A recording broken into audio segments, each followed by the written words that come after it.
चुड़ैल का घर।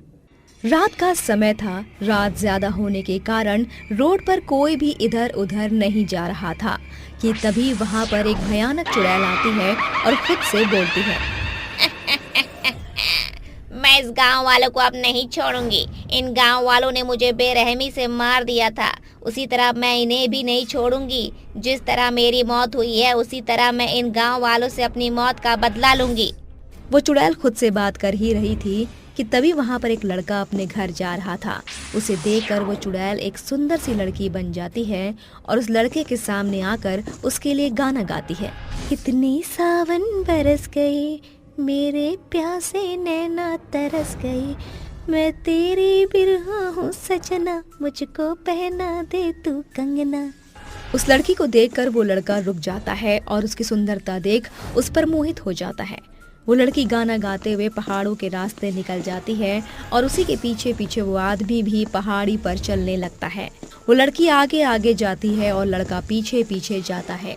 थोड़ी देर बाद वो दोनों एक पहाड़ पर एक घर में चले जाते हैं। उस घर में जाने के बाद चुड़ैल अपनी आंखों से जादू करके अपने घर का दरवाजा बंद कर देती है, जिसके बाद दरवाजे की आवाज से आदमी का सम्मोहन टूट जाता है, जहां वो खुद को एक घर में पाता है और उसके सामने एक सुंदर सी लड़की थी। उस लड़की को अपने सामने खड़ा देखकर लड़का उससे पूछता है, ये मैं कहाँ आ गया? क्या आप मुझे मेरे घर का रास्ता बता सकती हैं? लड़की उसका जवाब नहीं देती और एक बार फिर गाना गाते हुए कहती है, गुमनाम है कोई, बदनाम है कोई, कौन है वो किसको खबर, अनजान है कोई। उस लड़की का ये गाना सुनकर वो लड़का उससे एक बार फिर बोलता है, एक्सक्यूज मी मिस, मैं आपसे अपने घर जाने का रास्ता पूछ रहा हूँ। क्या आप मुझे मेरे घर जाने का रास्ता बता सकती हैं? उसकी बात सुनकर वो लड़की अपनी आंखों को लाल कर लेती है और एक भयानक चुड़ैल बन जाती है और हंसते हुए उस लड़के से बोलती है, यहाँ पर आने का रास्ता तो है लेकिन जाने का नहीं। मैं अपनी मौत का बदला तुम सभी गांव वालों से लूंगी। अब तुम लोग नहीं बचोगे। जिस तरह मैं मरी हूँ ठीक उसी तरह तुम भी मरोगे। इतना कहकर चुड़ैल अपनी एक उंगली घुमाती है और उसकी उंगली से जादू होते हुए वो आदमी हवा में उड़ जाता है। जैसे ही वो आदमी हवा में उड़ता है कि तभी चुड़ैल अपनी लंबी जुबान करके उस आदमी को जिंदा निगल जाती है और हंसते हुए एक बार फिर बोलती है, मैं वापस आ गई हूँ। मैं इस गांव के एक एक इंसान को चुन चुन कर मारूंगी। इतना कहकर वो चुड़ैल वहां से गायब हो जाती है और अब वो चुड़ैल हर रात उस गांव में एक सुंदर लड़की बनकर आती है और किसी न किसी इंसान को अपनी सुंदरता के जाल में फंसाकर अपने पहाड़ी वाले घर पर ले जाती है और उसे अपनी लंबी जीभ करके जिंदा निकल जाती है।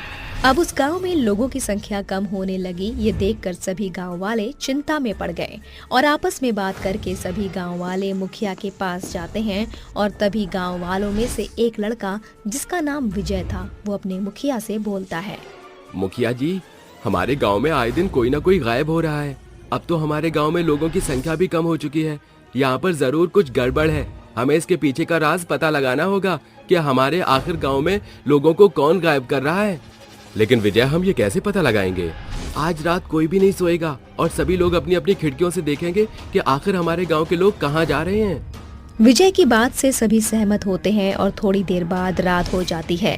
इस तरह सभी गांव वाले अपने घर में छुपकर खिड़की से अपने गांव की तरफ नजर रखे हुए थे कि तभी चुड़ैल हवा में उड़ते हुए आती है और अपने शिकार को ढूंढने लगती है।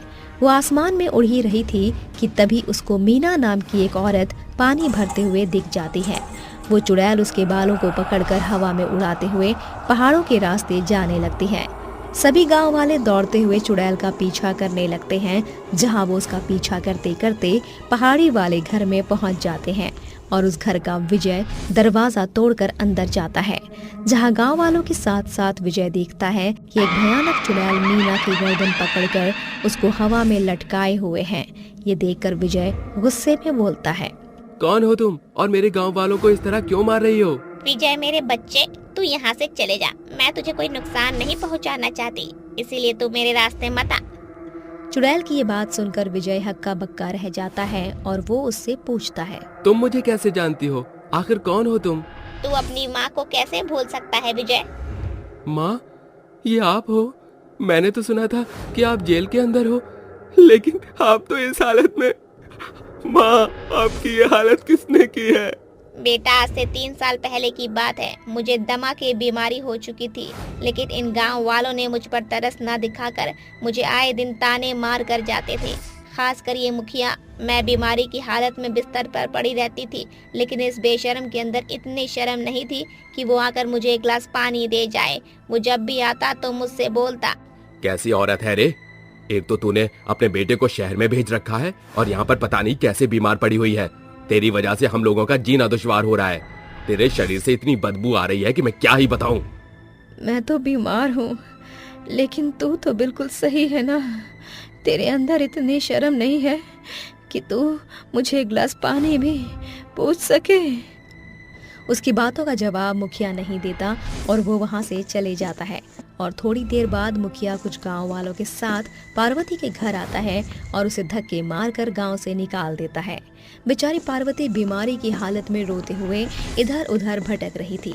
भटकते भटकते वो एक पहाड़ी पर चली जाती है, जहाँ उसे एक छोटी सी झोपड़ी दिखाई देती है। वो उस झोपड़ी में रहने तो लगती है, लेकिन उसके पास ना तो कुछ खाने के लिए था और ना ही कुछ पीने के लिए। बीमारी के कारण वो उस घर में पड़ी पड़ी सड़कर मर जाती है। तू ही बता, इन सभी गांव वालों ने मुझे इस तरह मार दिया, मैं इन लोगों को कैसे छोड़ दूं बेटा? माँ, हाँ मैं मानता हूँ सभी ने आपके साथ बहुत बुरा किया है, लेकिन इन लोगों ने आपको गांव से इसलिए निकाला था क्योंकि आपकी बीमारी गांव में फैल रही थी। माँ, मैं आपसे हाथ जोड़कर विनती करता हूँ, आप इन सभी गांव वालों को छोड़ दो। पहले लोगों ने आपके साथ बुरा किया, लेकिन आप जिस तरह से इतने दर्द से गुजरी हैं, वही दर्द आप इन गांव वालों को क्यों दे रही हैं? मैं आपसे विनती करता हूँ कि आप इन सभी को छोड़ दीजिए। अपने बेटे को इस तरह रोता हुआ देख चुड़ैल की ममता जाग जाती है और उसकी आंखों में आंसू आ जाते हैं, जिसके बाद वो बिना कुछ बोले वहां से जाने लगती है।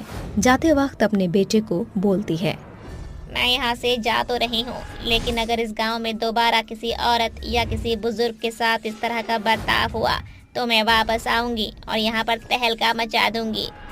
इस तरह वो चुड़ैल वहां से चली जाती है, जिसके बाद अब वो गांव चुड़ैल से मुक्त हो चुका था और अब खुशी से हर कोई वहां साथ रहने लगा था।